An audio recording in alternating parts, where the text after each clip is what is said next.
Imagine this: 50,000 men, armed and armored, marching into the blazing desert. Soldiers, slaves, and camp followers, their spears glinting under the sun, their banners fluttering in the dry wind. They vanish into the sands of time. No battle is recorded, no bodies are found, no survivors return. Only whispers remain, whispers of an army swallowed whole by the desert itself. This is not a legend. This is one of history's great unsolved mysteries, the so-called Lost Army of Cambyses. For more than 2,000 years, the story has haunted historians, archaeologists, and adventurers alike. Did the army truly vanish in the sands? Was it destroyed by a sandstorm, betrayed by guides, or ambushed by hidden enemies? Or has the truth been distorted by myth, propaganda, and centuries of retelling? Tonight, we will dive deep into the sands of Egypt, Persia, and the ancient world to unravel this enigma. We'll follow the footsteps of a Persian king, a pharaoh who defied him, and the legends passed down by Greek historians like Herodotus. We'll explore the harsh geography of the Libyan Desert, the politics of empire, and the possibility of natural disasters that can wipe out entire armies in moments. But first, let's set the stage. To understand how an army could vanish into the desert, we must first understand the man who sent them. Cambyses II, the son of Cyrus the Great, ruler of the mighty Achaemenid Empire. Few stories from antiquity carry such a sense of haunting uncertainty. The Lost Army of Cambyses stands alongside the disappearance of the Roanoke colony, the fate of the 9th Roman Legion, and the vanishing of Amelia Earhart as one of the world's enduring mysteries. The story has all the elements of a gripping drama, a powerful empire seeking conquest, a desert that swallows intruders, and just enough historical fragments to blur the line between fact and legend. Herodotus, writing in the 5th century BCE, gives us the earliest and most famous account. He tells us that Cambyses II, having already conquered Egypt, sent an army westward to destroy the Oracle of Amun at Siwa Oasis, a sacred site that had dared to oppose him. But according to Herodotus, the army never arrived. Somewhere between Thebes and Siwa, in the barren wilderness, the entire force disappeared. No enemy army reported their victory. No traveler stumbled upon the remains. Just silence. The desert closed over them, erasing them from the earth. But is that what really happened? Why do we care about the fate of Cambyses' lost army? At first glance, it seems like a tragic footnote in the long annals of conquest. But the story touches on something deeper, the fragility of human ambition in the face of nature's raw power. It's also a reminder of how history is shaped not only by what we know, but by what we don't know. The gaps, the silences, invite speculation, myth-making, and storytelling. From Herodotus to modern archaeologists, each generation has tried to fill in the blanks, sometimes with evidence, sometimes with imagination. And even today, in the 21st century, expeditions into the Sahara continue to search for traces of the lost army. Bones, weapons, or even campsites buried beneath the sands. Some claim discoveries, others dismiss them as mirages of wishful thinking. The desert keeps its secrets well. To begin, we must travel back to the 6th century BCE. The Achaemenid Empire, founded by Cyrus the Great, stretched across vast lands, from the Indus Valley in the east, across Mesopotamia, to the edges of Egypt in the west. Cambyses II, son of Cyrus, inherited this empire and sought to expand it further. Egypt, with its ancient civilization, wealth, and strategic importance, was the jewel Cambyses coveted. In 525 BCE, after the Battle of Pelusium, Cambyses successfully conquered Egypt, making it a satrapy of the Persian Empire. But conquest was not enough. In the Egyptian west lay the Libyan Desert, dotted with oases that had long been centers of trade and spiritual authority. Among them, the Siwa Oasis stood out. It was home to the Oracle of Amun, a temple whose priests claimed to speak the will of the gods. For the Egyptians, and later even Alexander the Great, the oracle was sacred. But to Cambyses the oracle was a threat. Legends tell us that the priests of Amun had mocked him, predicting his downfall. For a ruler seeking to establish dominance over Egypt, such defiance could not be tolerated. And so, according to Herodotus, Cambyses dispatched an army of 50,000 men to march west across the desert, from Thebes to Siwa. Their mission: destroy the oracle, silence its priests, and secure Persia's control over the Libyan frontier. But they never made it. Of course, we must pause here. Herodotus was not a contemporary witness.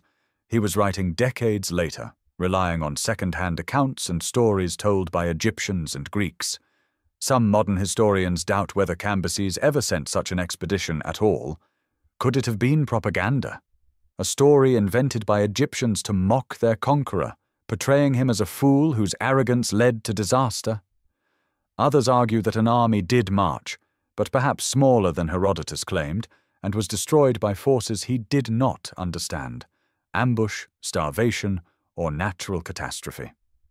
This tension between myth and history, between possibility and impossibility, is what makes the Lost Army so fascinating. Over the course of this documentary, we will explore: who was Cambyses II, and why did he target the Oracle of Amun? What do ancient sources like Herodotus actually say? What was the geography and climate of the Libyan Desert in antiquity? What are the main theories for the army's disappearance? Sandstorms, betrayal, military defeat, or even exaggeration? What has modern archaeology uncovered, and what mysteries remain? And finally, what does this story tell us about human ambition, history, and the enduring power of legend?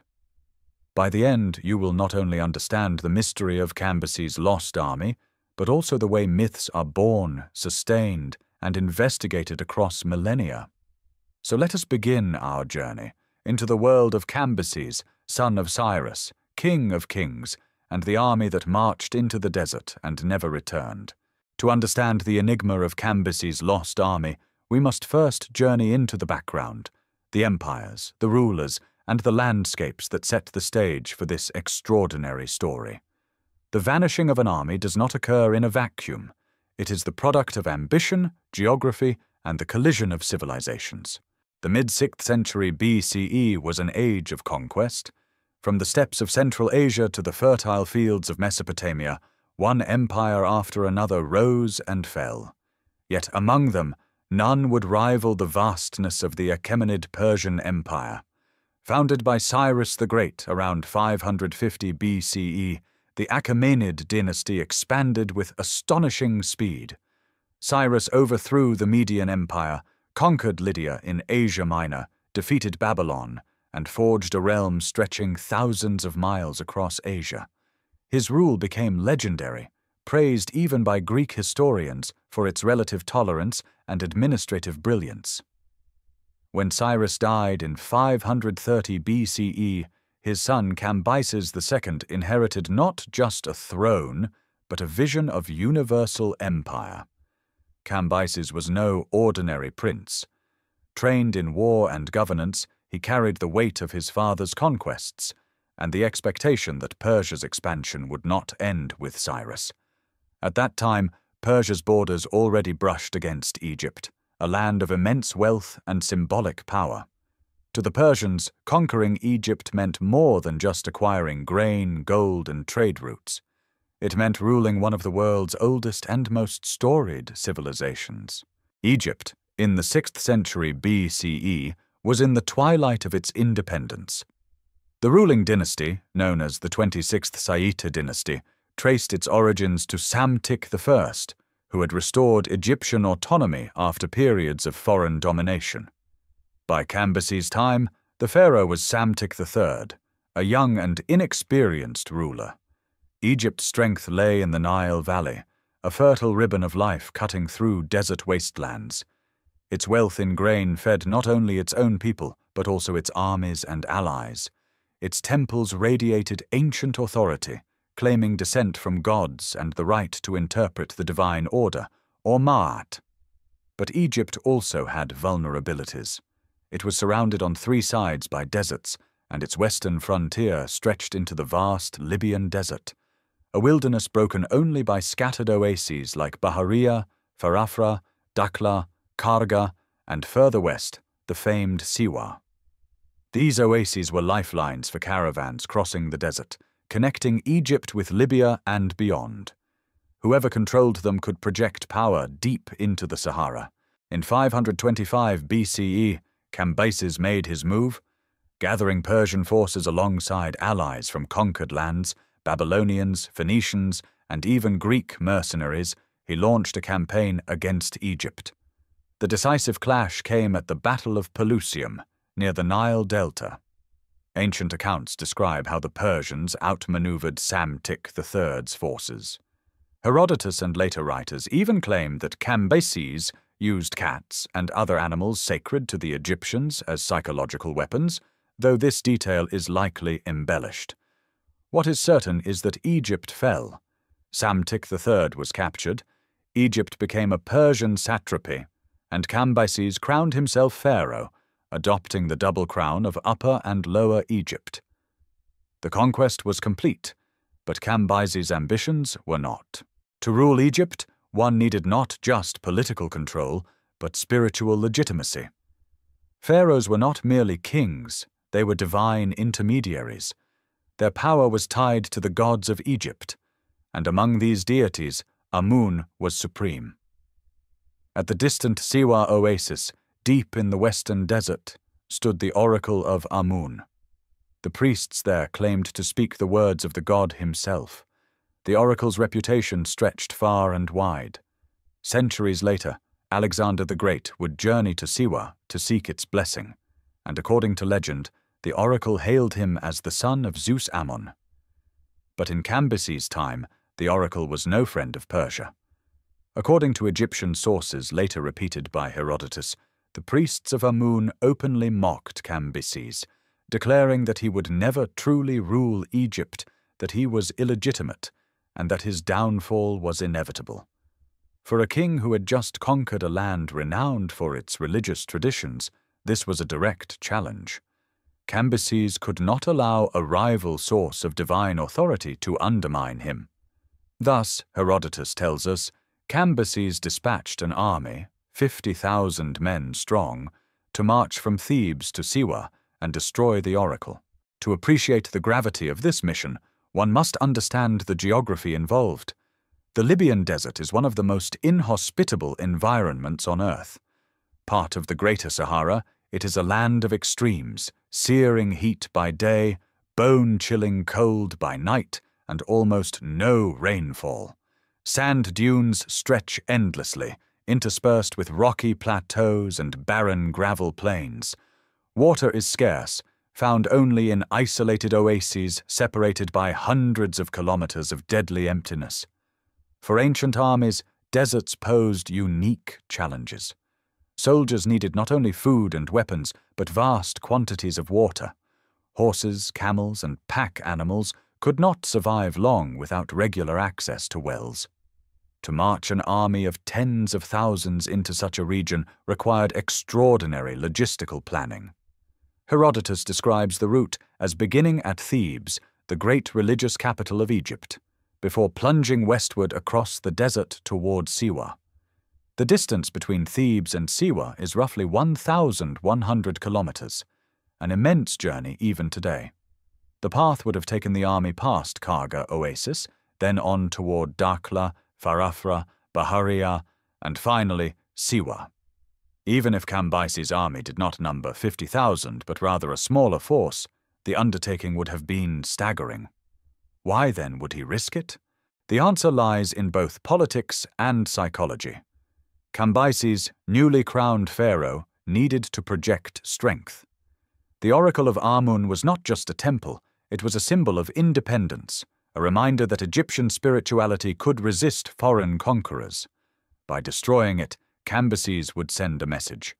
Resistance was futile, and the gods themselves could not protect Egypt from Persia.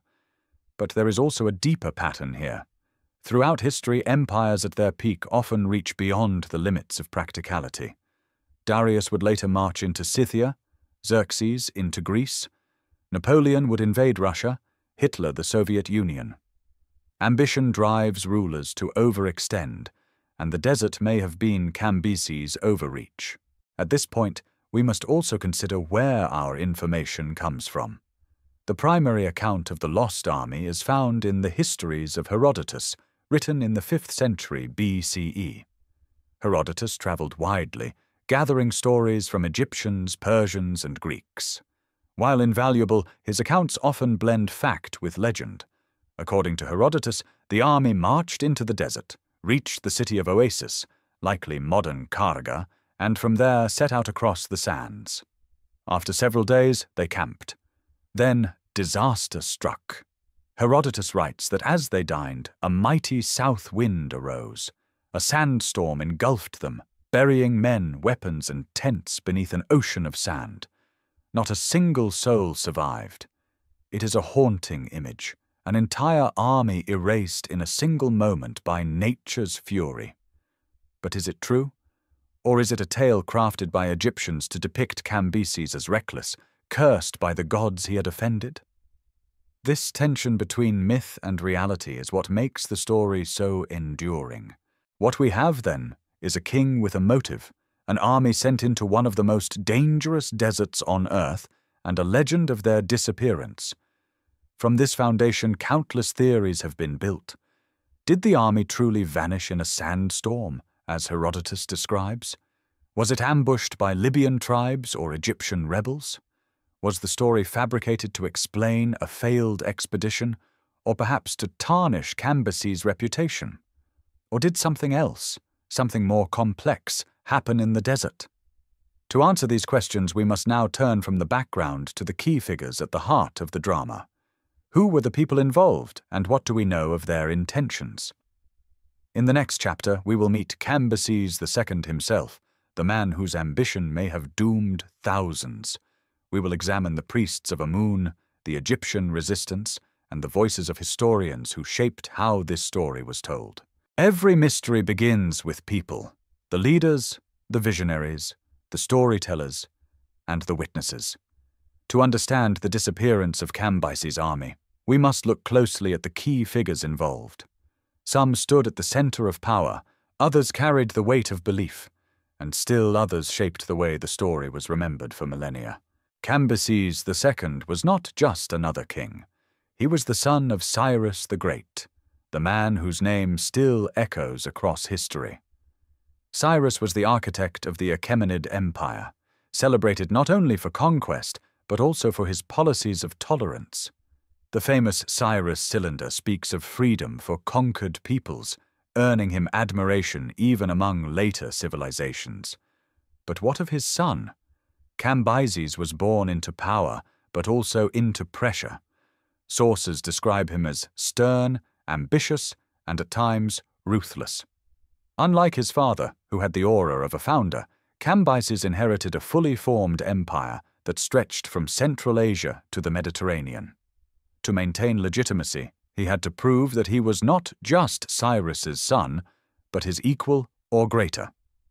The conquest of Egypt in 525 BCE was Cambyses' crowning achievement. In Babylonian chronicles, Cambyses is recorded as King of Babylon before his Egyptian campaign, already part of the dynastic system of expansion. But once Egypt was conquered, Cambyses' reputation began to fracture. Greek sources portray him as unstable, cruel, and even mad. Herodotus recounts lurid stories: Cambyses stabbing the sacred Apis bull in Memphis, killing his own brother, and desecrating Egyptian traditions. Whether these tales are true or the product of Egyptian resentment and Greek propaganda is debated. But what matters is perception. Cambyses was remembered as a king consumed by hubris, whose arrogance brought disaster. And it is against this backdrop that we must understand why he would send an army to destroy the Oracle of Amun. In ancient Egypt, religion was power. Temples controlled land, wealth, and influence. Their priests not only conducted rituals, but also guided political life. Among these religious centers, the cult of Amun was supreme.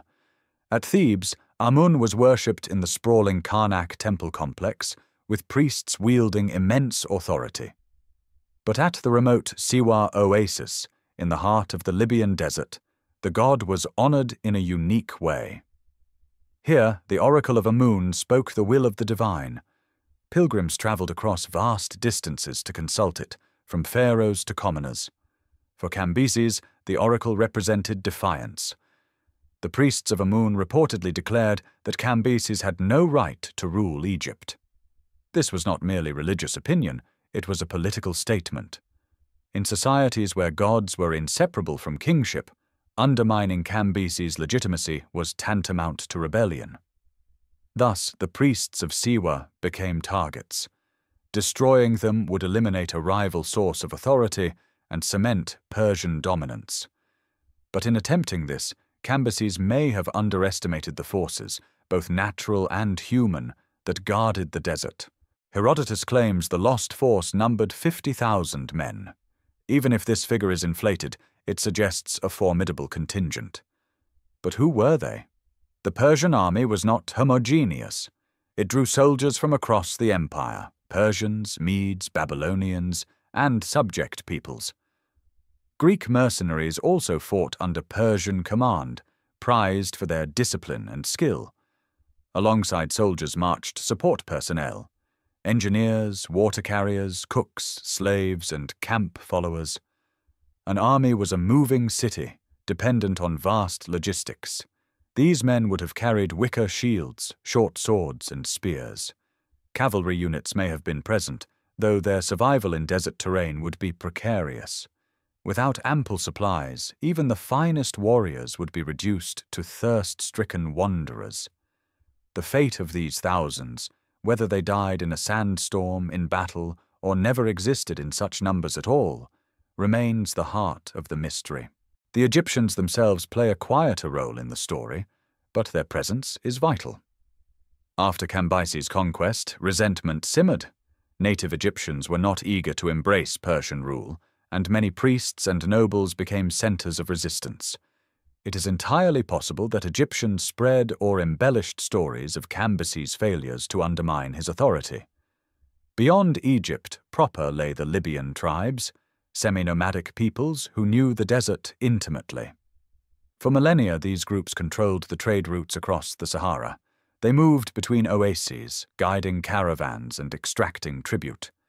To Cambyses' soldiers, the desert was an alien and hostile land. To the Libyans, it was home. Some theories suggest that the Lost Army may not have succumbed to sandstorms at all, but to ambushes by tribes defending their territory or seeking to plunder a vulnerable column. We cannot tell this story without acknowledging the man who preserved it, Herodotus of Halicarnassus, often called the father of history. Writing in the 5th century BCE, roughly 75 years after Cambyses' campaign, Herodotus traveled widely, collecting tales from Egypt, Persia, and beyond. His work, The Histories, is a blend of investigation and folklore. He records events with curiosity, often presenting multiple versions of a story before choosing the one he prefers. Regarding the Lost Army, Herodotus recounts the tale of the sandstorm with dramatic flair, but he also admits he did not witness it himself. Instead, he relies on Egyptian informants. This raises questions. Were the Egyptians exaggerating Cambyses' failure to paint him as cursed by the gods? Did Herodotus embellish for narrative effect?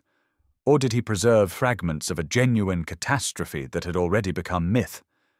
The power of Herodotus lies not in certainty, but in his ability to capture the aura of mystery that still captivates us today.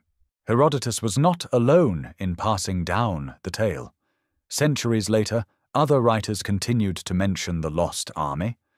Strabo, the Greek geographer of the 1st century BCE, spoke of Cambyses' western ambitions, though he offered fewer details. Pliny the Elder, writing in the 1st century CE, included the disappearance in his Natural History. Later Arab historians and travelers also referred to the legend, weaving it into broader narratives of Egypt and the Sahara. With each retelling, the story gained new layers, but the core remained. An army marched into the desert, and it never returned.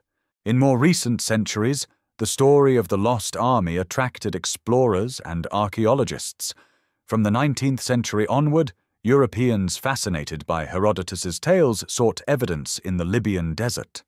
Skeletons, arrowheads, and other artifacts were occasionally reported, but none conclusively tied to Cambyses. In the 20th and 21st centuries, expeditions used modern tools, satellite imaging, ground-penetrating radar, and aerial surveys. In 2009, Italian researchers claimed to have found bronze weapons, arrowheads, and even fragments of a Persian-style bridle near Siwa. But critics argued these finds were inconclusive or misidentified. The desert, vast and ever-changing, guards its secrets stubbornly. Yet the very act of searching speaks to the enduring allure of the story. Cambyses' army is not just an archaeological puzzle, it is a mirror reflecting humanity's fascination with lost legacies and the unforgiving power of nature. When we step back, we see a web of figures. Cambyses II, the ambitious king seeking legitimacy. The priests of Amun, spiritual guardians resisting foreign rule. The Persian army, thousands of men caught in the crossfire of ambition and nature. The Libyan tribes, desert dwellers who may have held the key to survival or destruction. Herodotus and later historians, storytellers shaping the tale for generations. Together, these characters transform the story from a simple tale of a lost army into a multifaceted drama of empire, belief, and survival. As we leave the realm of characters and return to the march itself, the stage is set. An ambitious king orders an army westward into the desert. A hostile landscape lies before them, dotted with scattered oases.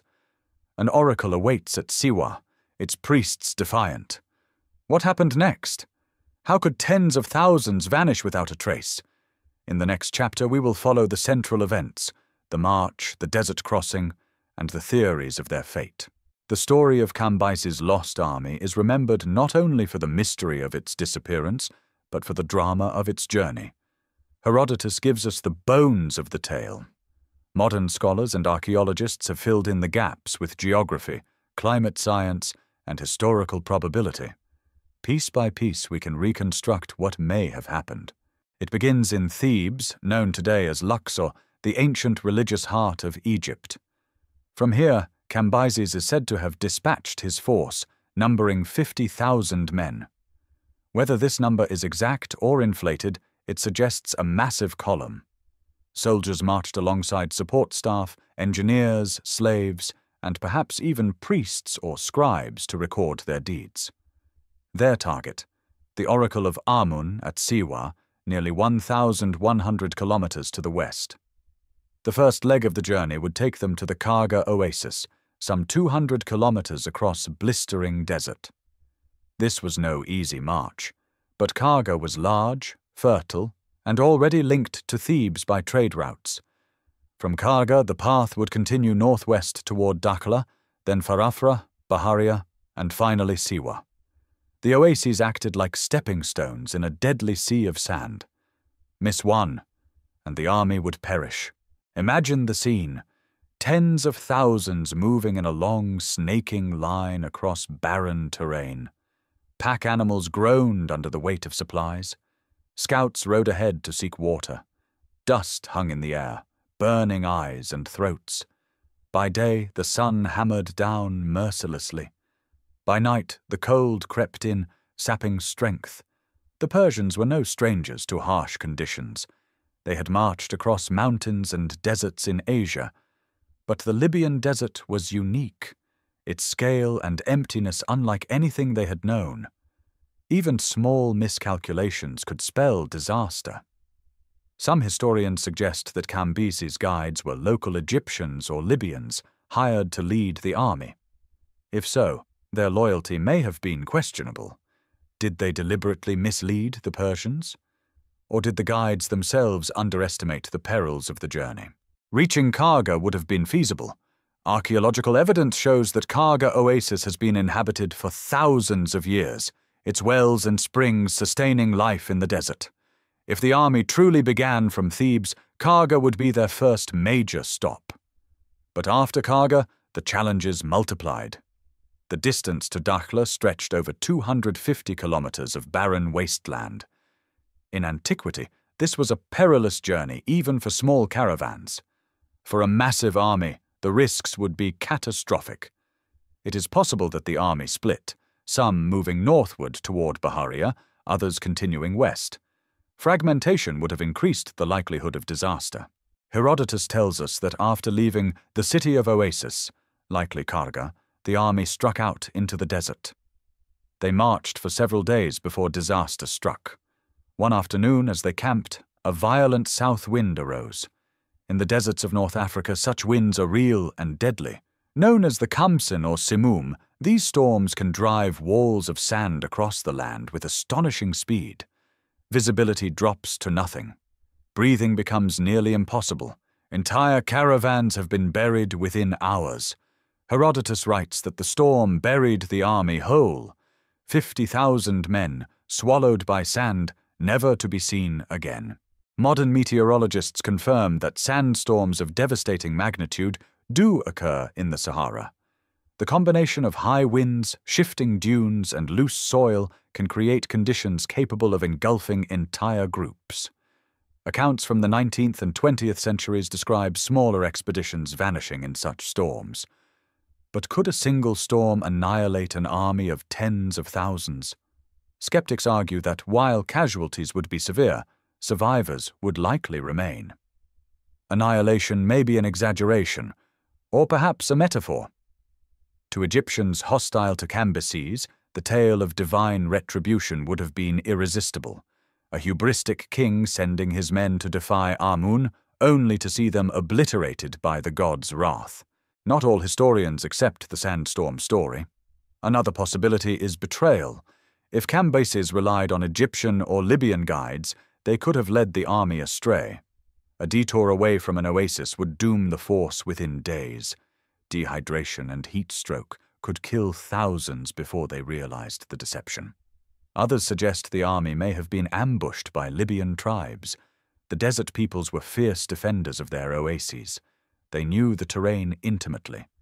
An army weakened by thirst and exhaustion would be easy prey. But if such an ambush occurred, why did no record of victory survive among the tribes? Perhaps they too preferred the tale of divine vengeance. A third theory holds that the army did not vanish in a single catastrophe, but in stages. Some units may have reached one oasis only to be cut off from others. Supplies dwindled, stragglers collapsed in the heat. Isolated groups perished without leaving enough remains to mark their passing.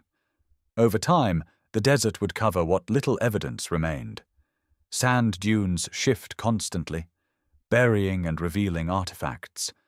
Bones decay quickly in the open sun. Within decades, any trace of the army could vanish. The fate of Cambyses' army echoes in later events. Centuries afterward, Alexander the Great successfully reached Siwa. His journey is recorded in detail, with guides, supplies, and smaller forces carefully managed. The contrast between Alexander's triumph and Cambyses' supposed disaster reinforced the legend. When Alexander consulted the oracle, he was declared the son of Zeus Amun, cementing his divine status. Cambyses, by contrast, was remembered as the arrogant king who dared defy the gods and paid the price. The mystery has lured modern seekers.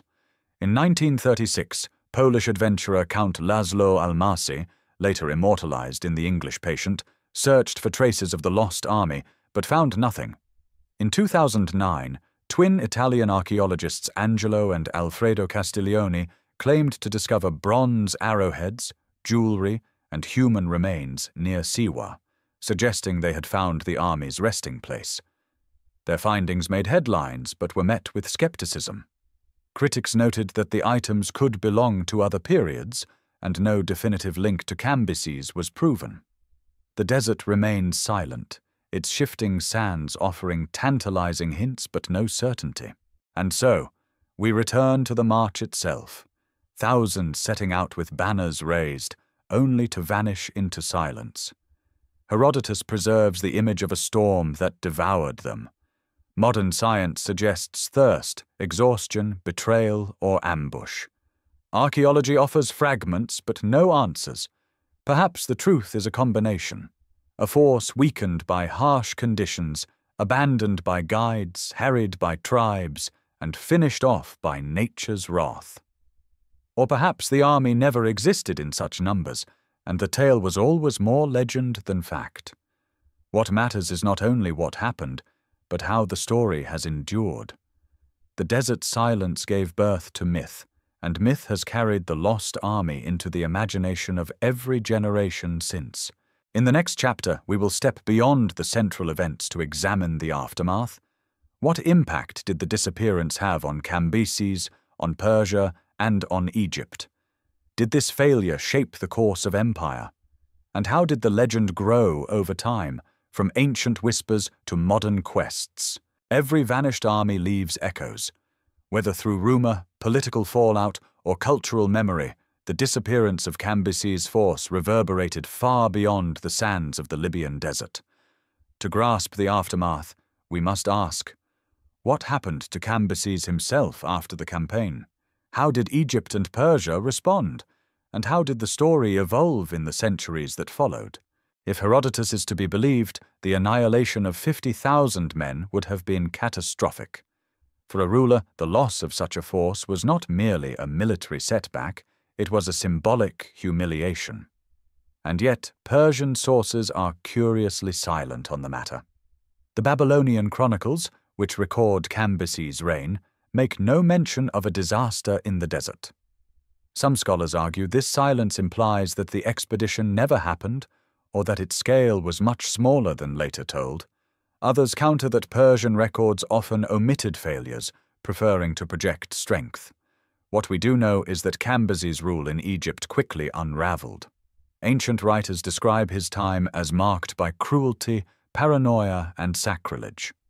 Whether these tales reflect truth or propaganda, they culminate in a portrait of a king losing control over his conquests, his image, and perhaps even his sanity.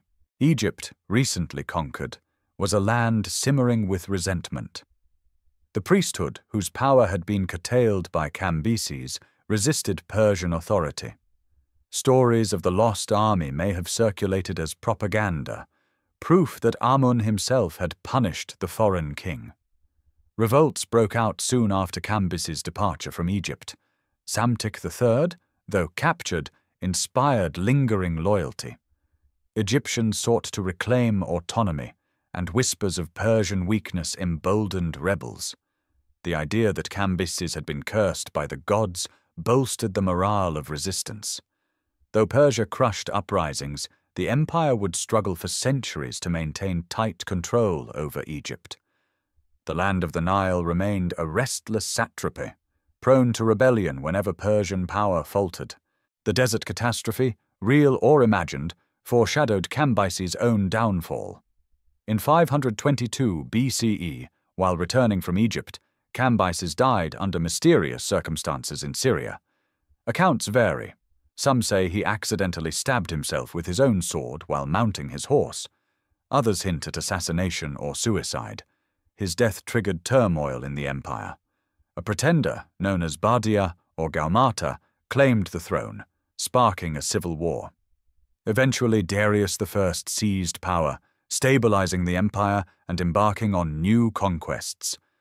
But Cambyses' reign ended in chaos, overshadowed by stories of madness and divine punishment. The legend of the lost army fit perfectly into this narrative. A king cursed by the gods, punished for arrogance, and undone by forces beyond his control. For the Egyptians, the tale of Cambyses' lost army was more than a story. It was vindication. The priests of Amun, once threatened with destruction, survived. The oracle at Siwa endured, growing in fame. Centuries later, Alexander the Great would make the pilgrimage to Siwa, seeking the very legitimacy Cambyses had failed to destroy. When the oracle proclaimed Alexander the son of Zeus Amun, it symbolized the triumph of Egyptian religious tradition. The god whom Cambyses defied now conferred divine authority on his successor. In this sense, the aftermath of Cambyses' failure was a cultural victory for Egypt. Even under foreign rule, its spiritual institutions remained powerful. The desert itself had defended them. After Cambyses' death, the tale of the lost army spread. Egyptians told it to Greeks, Greeks passed it to Romans. Each retelling emphasized divine justice. Herodotus, writing in the 5th century BCE, preserved the most famous version, the storm, the burial beneath the sands. Later authors embellished further. Pliny the Elder wove it into his natural history. Arab chroniclers folded it into broader traditions of the Sahara. By the Middle Ages, the story had become an enduring parable, the hubristic king undone by forces greater than himself. What about physical evidence? In the centuries following Cambyses, no monumental inscriptions, no memorials, no Persian accounts ever referenced the lost army. Silence can be as telling as words. Some scholars argue that this silence proves the story was invention, Egyptian propaganda, repeated until it became accepted truth. Others believe it reflects the desert's ability to erase all trace. Unlike battlefields in fertile lands, the Sahara leaves little behind. Either way, the absence of evidence allowed the story to grow unchecked, taking on mythical dimensions. The Oracle of Amun at Siwa flourished after Cambyses' time. Pilgrims traveled from across the Mediterranean to consult it. Its priests gained prestige, their authority reinforced by the tale of divine vengeance against Persia. Alexander's visit in 331 BCE marked the oracle's zenith. By receiving its blessing, he positioned himself not merely as conqueror, but as divinely chosen ruler. The same oracle Cambyses tried to silence became central to Alexander's mythos. Thus, Cambyses' failure indirectly ensured the oracle's enduring fame. The aftermath was not the destruction of Siwa, but its immortalization. For the Persian Empire, the supposed loss of an army was a minor setback compared to the larger challenges of maintaining a vast realm. Under Darius I, Persia reached new heights of organization and power. Yet Egypt remained difficult to govern, rebelling repeatedly until Alexander's conquest ended Persian rule. The memory of Cambyses as a cruel and unstable ruler lingered, influencing how later generations saw Persia's early kings. His failure in Egypt contrasted sharply with the later triumphs of Darius and Xerxes, shaping the narrative of empire. The aftermath of the lost army did not end in antiquity. In the modern era, the tale inspired explorers, writers, and filmmakers. It became a symbol of human ambition undone by nature. For archaeologists, the aftermath is a challenge. The absence of evidence is itself a mystery. Each claimed discovery, bones, weapons, artifacts, rekindles debate. The desert continues to guard its secrets, and the story continues to fuel expeditions into one of the harshest places on Earth. We must not forget the human dimension. If an army truly perished in the desert, the aftermath for their families would have been profound. Sons, fathers, and husbands never returned. No graves marked their passing. Their fate became rumor, their memory absorbed into legend. In this sense, the aftermath is one of silence and grief, a human tragedy as much as a historical puzzle. The disappearance of Cambyses' army had immediate and lasting consequences: rebellion in Egypt, the decline of Cambyses' rule, the survival of the oracle, and the growth of a legend that spanned millennia. But why does this story still matter? Why does the loss of one army in the desert continue to fascinate us today? In the next chapter, we will explore the broader significance. We will ask, what does this tale reveal about empire, myth, and the relationship between humans and the natural world? The disappearance of Cambyses' army is more than a tale of men lost to the sands. Its significance lies in what it reveals about empire, myth, and humanity's struggle against forces beyond control. To see why this story has endured for over 2,000 years, we must ask, what lessons did it teach to the ancients, and why does it still captivate us today?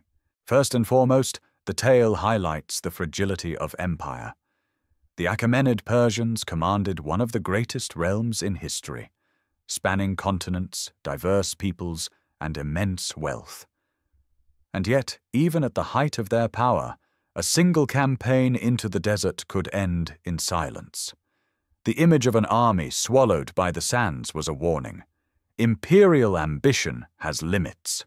No matter how vast the empire, no matter how strong the king, nature itself could not be conquered. For Egyptians, this story reinforced the idea that their gods still reigned supreme. For Greeks and later Romans, it was proof that Persian power, while immense, was not invincible. The ancients often saw history through the lens of divine will. Cambyses' attempt to destroy the Oracle of Amun was interpreted as hubris, arrogance in the face of the gods. His army's disappearance was therefore not a random accident, but punishment. This interpretation resonated deeply. In a world where religion and politics were inseparable, divine justice explained human events. The desert did not kill Cambyses' army. Amun himself did. Such framing echoed in countless other stories. Xerxes punished by storms when invading Greece, Roman legions destroyed after desecrating temples, or medieval kings struck down after angering the church. The Lost Army became part of a timeless narrative. The gods defend their own. The significance of the Lost Army also lies in myth-making. Herodotus and later writers preserved the story not because of its military importance, but because of its symbolic weight. Consider the scale. The Persian Empire fought wars involving hundreds of thousands. Yet this single episode, the loss of perhaps 50,000 men, occupies a disproportionate place in history. Why? Because it captured the imagination. Humans are drawn to mysteries. A battle can be explained, victors and losers, causes and outcomes, but an entire army vanishing? That defies logic, leaving space for myth to grow. The story demonstrates how legends form, from kernels of truth, magnified by cultural needs, reshaped by storytellers. Its survival across millennia is proof of the power of narrative. The Lost Army belongs to a larger tradition of vanished forces. The Roman 9th Legion, said to have disappeared in Britain. The Lost Battalion of World War I, cut off in the Argonne forest. Even modern tales of missing aircraft like Flight MH370 carry echoes of the same theme. Why do such stories endure? Because they strike at a primal fear, the sudden erasure of entire groups swallowed by the unknown. They remind us that despite all human planning, fate can intervene. The Cambyses story is one of the earliest recorded examples of this motif. Its endurance testifies to how deeply the theme resonates. For rulers and statesmen, the tale carried practical lessons. Ambition must be tempered by logistics. The desert is not merely empty land, it is an adversary. Leaders who ignore environment, climate, and local knowledge court disaster. History offers many parallels. Napoleon in Russia, the British in Afghanistan, the Americans in Vietnam. Each reflects the dangers of overreach and underestimating terrain and people. Cambyses' Lost Army stands as one of the earliest cautionary tales of this kind. For Egypt, the significance was spiritual resilience. Though conquered militarily, Egypt's religious authority endured. The priests of Amun continued their rituals. The oracle at Siwa grew in fame, later shaping the destiny of Alexander the Great. The tale became part of Egypt's cultural arsenal, a way to assert superiority over foreign rulers. It showed that the gods protected Egypt, even if its armies could not. For conquered peoples everywhere, it offered hope. Empire might dominate politically, but spiritually, resistance was possible. In the modern world, the significance of Cambyses' army lies in its role as a mystery to be solved. Archaeologists, historians, and adventurers continue to search because the story sits at the crossroads of history and legend. Finding definitive evidence, a mass grave, weapons, or campsites, would rewrite our understanding of both Persian history and the reliability of ancient sources. The absence of proof keeps the mystery alive, driving exploration. It also highlights the challenges of archaeology in desert environments. Shifting sands, erosion, and time erase traces quickly. What little remains may lie meters beneath dunes, waiting for discovery, or perhaps lost forever. In popular culture, the Lost Army symbolizes the eternal struggle of humanity against the natural world. Films, novels, and documentaries use it as shorthand for hubris and mystery. The desert itself becomes a character, a silent, implacable force indifferent to human ambition. For modern audiences, the story resonates not only as history, but as metaphor. It speaks to climate, environment, and survival in extreme conditions. In an age of climate change, the idea of nature overwhelming even great powers feels newly relevant. Finally, the significance lies in us, in our need to keep asking the question, what really happened? The persistence of the story shows that mysteries are as important as facts. They drive curiosity, spark exploration, and fuel imagination. Even if the army is never found, the search itself has meaning. It unites archaeology, history, and storytelling in a shared quest to connect with the past. The Lost Army of Cambyses matters because it is more than a footnote. It is a story of empire humbled, of gods vindicated, of myths enduring, and of mysteries that refuse to die. But legends live not only in their own time, they echo through the ages. In the final chapter, we will explore the legacy of the Lost Army, how it shaped Alexander's journey, how it inspired explorers for centuries, and how it continues to haunt our imaginations today. The sands of Egypt hold countless secrets, but few stories echo so strongly across time as the disappearance of Cambyses' army. More than 2,000 years later, the mystery is still alive. The desert has hidden its truth, but the legend has left an indelible legacy. In the ancient world, the story of Cambyses' lost army became a parable of hubris. For Egyptians, it was proof that their gods still reigned. For Greeks, it was a tale of Persian arrogance and divine punishment. For Persians themselves, it was quietly forgotten. Silence as strategy, the erasure of defeat. The Oracle of Amun at Siwa, spared destruction, only grew stronger. Its priests spoke with authority that kings could not ignore. When Alexander the Great journeyed there in 331 BCE, he sought the blessing that Cambyses had tried and failed to suppress. The oracle declared Alexander the son of Zeus Ammon, granting divine legitimacy to his rule. Thus, Cambyses' failure paved the way for Alexander's triumph. One king cursed, another blessed. The desert became the stage upon which destinies shifted. Through Roman writers, the tale passed into medieval chronicles. Arab geographers, fascinated by the Sahara, repeated stories of armies vanishing in the sands. The legend merged with broader desert folklore, where entire caravans disappeared without a trace. In the early modern era, European travelers to Egypt revived the tale. The mystery of an army swallowed whole by nature appealed to romantic imaginations. Explorers dreamed of uncovering golden weapons or forgotten skeletons beneath the dunes. Each expedition added to the legend, whether it succeeded or not. By the 19th and 20th centuries, with archaeology flourishing, Cambyses' lost army became a prize for adventurers. The desert, mapped but not mastered, promised discoveries as dramatic as Troy or Tutankhamun's tomb. Figures like Count Laszlo Almasi, the Hungarian desert explorer, searched for traces in the Libyan Desert. Almasi, immortalized in the novel and film The English Patient, embodied the romance of the lost army, the lone seeker braving the sands, guided by fragments of Herodotus and the hope of revelation. Though no definitive evidence was found, the very act of searching renewed the story for modern audiences. The Lost Army was no longer just an ancient legend. It was a modern quest. In recent decades, technology has joined the search. Satellite imagery, remote sensing, and ground-penetrating radar offer tools unimaginable to Herodotus or Almazi. Expeditions continue to probe the desert around Siwa, Kharga, and beyond.